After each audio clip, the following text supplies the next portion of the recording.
नमस्कार, वणक्कम, सत श्री अकाल। केमोन आछो प्रभु, भालो तुम्हें।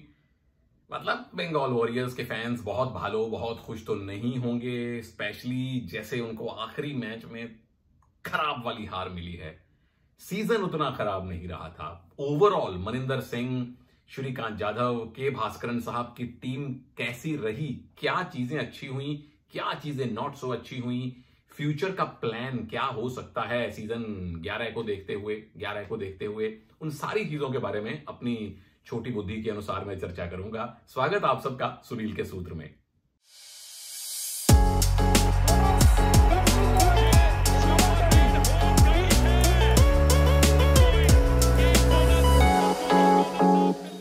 बंगाल वॉरियर्स इस सीजन में 22 मैचेस खेले हैं, 9 जीते हैं, 11 हारे हैं, 2 टाई रहे हैं, पॉइंट रहे 55, पोजीशन आपकी है 7वीं।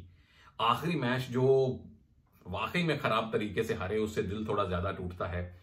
बीच में एक ऐसा फेज आया था इस सीजन में जब बंगाल टॉप 6 में आने की प्रबल दावेदार थी, पर दिक्कत यह रही, जो अगर बड़े स्तर पे एक चीज को देखें, लार्जर पर्सपेक्टिव ब्रो, तो निरंतरता की कमी रही। 2 मैच जीत रहे हैं, 2 हार रहे हैं, 1 टाई हो रहा है, 3 मैच जीत रहे हैं, 2 हार रहे हैं, टाई हो रहा है। ये चीज काफी खराब रही टीम के लिए। श्रीकांत जाधव जो आपके मुख्य रेडर्स में से एक हैं, वो आखिर के कुछ मैच खेले नहीं, तो वो एक चिंता की बात रही। रेडिंग और डिफेंस में क्या अच्छा रहा, क्या बुरा रहा, चलिए अब विस्तार से मैं उस पर प्रकाश डालने की कोशिश करता हूं। अच्छी चीज, और अच्छी नहीं बहुत अच्छी चीज रही इस टीम की, वो है रेडिंग। रेडिंग के सूरमा कौन? साडे पाजी मनिंदर सिंह। 197 जहां तक मुझे याद है उनके रेड पॉइंट रहे हैं इस सीजन में। आखिरी मैच में कितने, 12 और चाहिए थे, 13 उनको 200 पूरे करने के लिए। 201 नर्वस 90s में आके वो रुक गए हैं। 59 बोनस पॉइंट उन्होंने लिए हैं। नंबर 3 है मनिंदर बोनस पॉइंट लेने वाले खिलाड़ियों में। 9 सुपर 10 लगाए हैं, यानी तकरीबन हर दूसरे मैच में आपने सुपर 10 लगाया। मनिंदर ने अपना अच्छा सही काम किया। साथ में बड़ा अच्छा सपोर्ट मिला आपको नितिन कुमार का। पहला सीजन है और आप उम्मीद करते ही थे कि कोई एक थर्ड रेडर मनिंदर श्रीकांत के बाद चले। श्रीकांत से कहीं बेहतर खेल गए नितिन, वो सेकंड रेडर बन गए। 169 रेड पॉइंट लिए, 8 सुपर 10 उन्होंने लगाए। एवरेज उनकी भी शानदार है। रेडिंग में नॉट सो अच्छी बात यह रही, नितिन की अगर बात करूं तो सेकंड हाफ हमेशा उनकी खासियत रही। मनिंदर अमूमन पहले हाफ में चलते थे। पिछले सीजन में मनिंदर सेकंड हाफ में ज्यादा चल रहे थे, मैचेस जितवा रहे थे। इस बार मनिंदर ज्यादा चले पहले हाफ में, नितिन चले दूसरे हाफ में। श्रीकांत जाधव की फॉर्म इस बार वो नहीं रही जो हमें उम्मीद थी। और मुझे याद है यही शर्ट पहन के बाय चांस मैंने मनिंदर का, श्रीकांत का और कोच साहब का इंटरव्यू किया था। उसके लिंक मैं वीडियो के बाद डाल रहा हूं, जरूर देख लीजिएगा। श्रीकांत ने 15 मैचेस खेले, 74 पॉइंट लिए। विश्वास एस एक और रेडर खिलाए गए, 15 मैच में सिर्फ 40 पॉइंट थे। ये रेडर्स का ब्यौरा है। बट ओवरऑल अगर मैं बताऊं पूरे सीजन में टीम की रेडिंग कैसी रही है, आपने 17.55 यानी तकरीबन 18 सफल रेड प्रति मैच की। नंबर 1 रैंक है आपका सबसे सफल रेड करने वाली टीम्स में।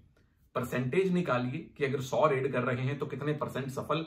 40.67। नंबर 1 सबसे कामयाब रेड भी आपने की है, सबसे ज्यादा बेहतरीन परसेंटेज भी आपका रहा है। दूसरी ये दो बातें हो गई। तीसरी बात, सबसे ज्यादा रेड पॉइंट अब तक जितने लीग मैच हुए हैं, मतलब एक ही दिन बाकी है लीग स्टेज का जब मैं ये वीडियो शूट कर रहा हूं। रेडिंग में सबसे ज्यादा पॉइंट किसने लिए? हाथ खड़ा करो, बताओ। बंगाल वॉरियर्स ने 504 रेडिंग पॉइंट। नंबर 1 जो टीम टॉप 6 में नहीं है, जो टीम पिछले एक हफ्ते में टॉप 6 में आने की दावेदार भी नहीं लग रही थी, रेडिंग पॉइंट्स में वो टीम नंबर 1 है। ये कैसी माया है प्रभु। दूसरी बात, तीसरी नहीं चौथी, एवरेज रेड पॉइंट्स प्रति मैच 22.9, यानी कि तकरीबन 23 रेड पॉइंट प्रति मैच। रैंक गेस कीजिए। नंबर 1। कमाल कर दिया भाई। मनिंदर, नितिन, आपने अद्भुत काम किया है रेडिंग के डिपार्टमेंट में। रेडिंग में 1-2 चीजें रही जो not so bad, not so good या बैड की श्रेणी में आती हैं। सुपर रेड ज्यादा नहीं की, सिर्फ 12 सुपर रेड हुई हैं, यानी कि आधी सुपर रेड प्रति मैच। यानी कि हर 2-3 मैच में एक सुपर रेड। और इस टीम में माइटी मनिंदर हैं जो बड़ी बड़ी रेड्स किया करते थे। वो इस बार डिपार्टमेंट थोड़ा फीका रहा। 5वां रैंक है आपका सुपर रेड करने के चक्कर में, सुपर रेड करने के मामले में। एक चीज जो रेडिंग के डिपार्टमेंट में अच्छी नहीं रही वो है डू और डाई रेड्स में पॉइंट। 53, 5 और 3, 5 और 3, 53 डू और डाई रेड पॉइंट है, वहां आपका रैंक है 11वां। बट ओवरऑल अगर मैं रेडिंग के डिपार्टमेंट को एनालाइज करूं तो काफी बेहतरीन परफॉर्मेंस रहा है। मतलब सबसे ज्यादा पॉइंट लाने में, सबसे बेहतरीन एवरेज में, सबसे ज्यादा कामयाब रेड परसेंटेज में आप नंबर 1 रहे हैं। तो फिर दिक्कत कहां आई? दिक्कत आई डिफेंस में। और वो भी दिक्कत ऐसी नहीं है जो बहुत विशाल विकराल दिक्कत हो। इन आंकड़ों के जरिए मैं आपको बताने की कोशिश करता हूं। पहले तो ओवरऑल डिफेंस का मैं आपको वेरवा बता दूं। सबसे खराब प्रदर्शन रहा डिफेंस में इस टीम का ओवरऑल। टैकल पॉइंट 9 से भी कम, 8.25 टैकल पॉइंट प्रति मैच, रैंक सबसे नीचे 12वां। सफल टैकल कितने रहे? 34% से भी कम, रैंक 12वां। सुपर टैकल आपने किए 12, रैंक 12वां। यानी कि 6-7 के डिफेंस में भी ज्यादा पॉइंट नहीं, 2-3 के डिफेंस में भी ज्यादा पॉइंट नहीं। और विरोधी टीम ने आपके ऊपर कितने पॉइंट बनाए, कितने पॉइंट आपने कंसीड किए? 863, रैंक दूसरा। जब आप 863 पॉइंट कंसीड कर लेते हैं तो आप विरोधी टीम को ऑल आउट देंगे कैसे? आपने सबसे कम ऑल आउट दिए हैं विरोधियों को, 12, रैंक 12वां। और जब आप विरोधियों को ऑल आउट दे नहीं पाएंगे, डिफेंस में पॉइंट स्कोर कर नहीं पाएंगे, तो ऑल आउट आप भी तो होंगे। 39 बार आपकी टीम ऑल आउट हुई है, रैंक नंबर 2, यानी कि दूसरा सबसे खराब प्रदर्शन। इसीलिए कहते हैं कि रेडर पॉइंट लाते जाएं, बाल्टी में, टब में पानी भरते जाएं और नीचे अगर 2 छेद कर दें तो पानी टिकेगा नहीं। रेडर पॉइंट ला रहे हैं, टब में पानी डाल रहे हैं, पर अगर उसे लीक करते रहेगा डिफेंस तो पानी बहता रहेगा, बाल्टी भरेगी नहीं। तभी डिफेंस मजबूत होना जरूरी है। और डिफेंस के 2 काम हैं, पिछले 2, 4, 5, 6, 7, 8, 10 सालों से बोल रहा हूं। डिफेंस के 2 काम हैं, एक है पॉइंट लेना और दूसरा है रेडर को पॉइंट ना लेने देना।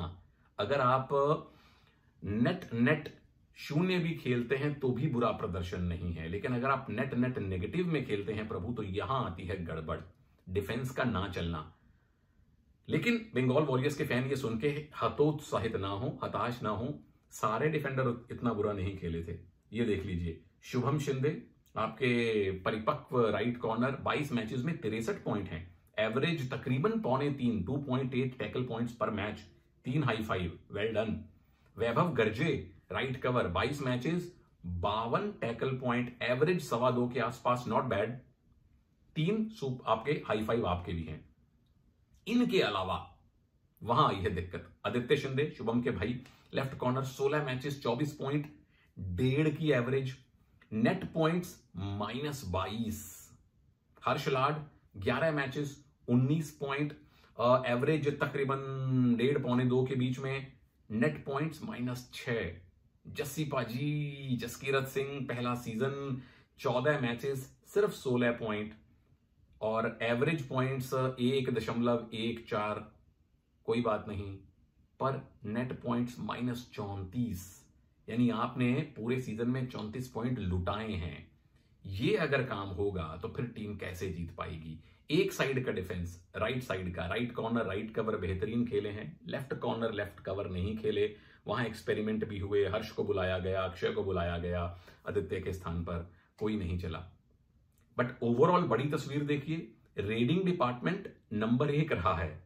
डिफेंस में आधा डिफेंस चला है, आधा डिफेंस नहीं चला है। यानी 4 में से आपके 3 विभाग चल लिए, 2 रेडर और 2 डिफेंडर को अगर लेके चलें, 2 रेडर चल लिए, डिफेंस में आधा डिफेंस चल गया, तो सिर्फ 1/4 कमी रही इस टीम में, वो था लेफ्ट साइड का डिफेंस। ये है इस सीजन में इस टीम का आंकड़ों के जरिए लेखा जोखा और ब्यौरा।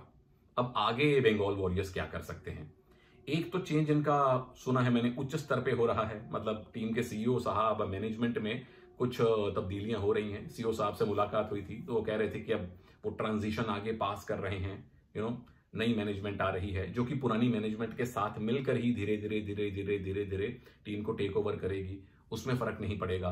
क्योंकि पुराने और नए लोग दोनों कबड्डी के बहुत जानकार हैं। उसके बाद कोच साहब के भास्करन साहब यहां रहेंगे या नहीं अभी मुझे नहीं पता, ना मैं उनसे पूछने वाला हूं, सीजन अभी अभी खत्म हुआ है। पर मैनेजमेंट और कोच जो भी रहें, टीम को लेके क्या कर सकते हैं? क्या आप मनिंदर को रिटेन करेंगे? कितना 2-2.25 करोड़ के बीच में उनकी ऑक्शन वैल्यू गई थी, और उनको अगर रिटेन करते हैं तो 15 और 15 30 लाख समथिंग, 30-35 लाख एक्स्ट्रा देने पड़ेंगे। मनिंदर आपको तकरीबन 2.5 करोड़ में पड़ेंगे। 2.5 करोड़ में एक प्लेयर और 2.5 करोड़ में बचे हुए 17 प्लेयर। तो क्या आप ये रिस्क लेंगे? या फिर आप ये उठा लेंगे FBM? मनिंदर को रिलीज करने दीजिए, जाने दीजिए। पर्स कितना बचा है, उस समय ऑक्शन टेबल पे सिचुएशन क्या है, उसके हिसाब से FBM मनिंदर पे आप उठा सकते हैं। मुझे लगता है कि रिटेन करना कोई ज्यादा अकलमंदी की बात होगी नहीं। नितिन को जरूर आप रिटेन करेंगे। श्रीकांत यादव को 50-50 है, आप रिटेन कर सकते हैं, नहीं कर सकते हैं। बहुत सारा अनुभव लेके आते हैं। परफॉर्मेंस इस बार ओके उनकी रही है। विश्वास, ये ऐसे खिलाड़ी हैं जो आप 3rd raider, 4th raider, backup raider के तौर पे रख सकते हैं। पर मुझे लगता है कि मनिंदर पे ये यूज करेंगे FBM कार्ड, क्योंकि रिटेन करना थोड़ा महंगा है। डिफेंस में शुभम शिंदे को जरूर रिटेन करेंगे, वैभव को जरूर रिटेन करेंगे, और वैसे भी आपको बहुत महंगे मिले नहीं होंगे। लेफ्ट का डिफेंस, यहां आती है दिक्कत। क्या आप आदित्य के साथ, हर्ष के साथ, जसकीरत के साथ जाना चाहेंगे? परफॉर्मेंस देखें तो आपके और मेरे विचार यही होंगे कि नहीं, रिलीज कर दीजिए, नया डिफेंस बनाइए। पर नए डिफेंस को फिर से लाके इनके साथ खेलना पड़ेगा, फिर से कॉम्बिनेशन बनाने पड़ेंगे। तो हो ये भी सकता है कि आप इसी डिफेंस को लेके आगे 2-3-4 सीजन के बारे में प्लानिंग कर रहे हों। वैसे भी 2 भाई खेल रहे हैं कॉर्नर्स पे, एक जबान बोलते हैं, एक ही घर में पले बड़े हैं, तो उनका कॉम्बिनेशन देर सवेर बनने की उम्मीदें ज्यादा हैं, रादर की एक तरफ शुभम हो और एक तरफ कोई और नया खिलाड़ी हो जो पहली बार इकट्ठे खेल रहे हों। मुझे लगता है कि जसकीरत को भी रखिए। क्यों?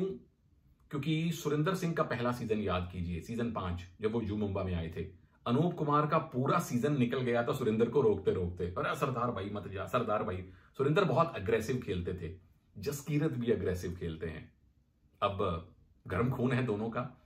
अग्रेसिव खेलने का एक मतलब यह होता है कि आप सेफ नहीं खेलना चाहते, आप विरोधी डिफेंडर को दबोचना चाहते हैं। जो अग्रेसिव मेंटेलिटी है कई बार आप पे बैकफायर करती है, पर यह एक जुझारू खिलाड़ी की भी निशानी है। सुरेंद्र का 5वां सीजन और उनका 6ठा, 7वां, 8वां सीजन याद कर लीजिए, बहुत फर्क था। मुझे लगता है कि जसकीरत को भी रिटेन करें, थोड़ा और तराशें मांजें। पहला सीजन है, थोड़ा और डोमेस्टिक कबड्डी खेलेंगे, एक सीजन और खेलेंगे, उनके फेल टैकल नीचे जाएंगे और वो बेहतर करेंगे। तो मुझे ऐसा लग रहा है कि मोटी मोटी जो आपकी जो कोर है ना, जो 4 आपके मेन डिफेंडर खेले हैं, रखिए उनको अपने पास, ताकि कॉम्बिनेशंस में और खेलने का मौका मिले। और वैसे भी जो बंगाल वॉरियर्स की जो पेरेंट कंपनी है, जो फ्रेंचाइजीज हैं, उनका प्रॉपर अब स्पोर्ट्स में आने का मतलब वो प्रॉपरली स्पोर्ट्स में हैं। यहां कबड्डी के अलावा भी 1-2 और ऐसे ही मिलते जुलते खेलों में, खो खो में उनकी अपनी लीग्स हैं, अब लीग्स में अपनी टीम है। पूरा एक इन्होंने स्पोर्ट्स का कल्चर बनाया है। तो मिड सीजन कैंप लगाइए, अगले सीजन की तैयारियों के हिसाब से, या कुछ फ्रेंडली मैचेस खेलिए दूसरी फ्रेंचाइजीज से, ताकि आपका डिफेंस सेट होता रहे। क्योंकि आप नए खिलाड़ी लाएंगे, उनसे कॉम्बिनेशन बने ना बने। मनिंदर को FBM कार्ड दिखा के लेके आइए। ये अभी तक की मुझे मेरी अपनी बुद्धि के अनुसार प्लानिंग लगती है, ये ऐसा कर सकते हैं। ओवरऑल रेडिंग के विभाग ने बहुत बहुत इंप्रेस किया है, डिफेंस ने 50% इंप्रेस किया है। तो बिल्कुल ये टीम अपने फैंस को, चलो अगर टॉप 6 में ना आ पाई हो तो कम से कम दिल तोड़े भी नहीं है। ये मेरा असेसमेंट है। आप लोग बताइए नीचे कितने रसगुल्ला आप खिलाएंगे इस टीम को। 5 रसगुल्ला हो तो कितने रसगुल्ला देंगे? 3, 4, 5, 2, 1? कमेंट्स में जरूर बताइएगा। अगले वीडियो में एक और टीम की इस पूरी यात्रा के बारे में आपसे मिलूंगा। नमस्कार, जय हिंद।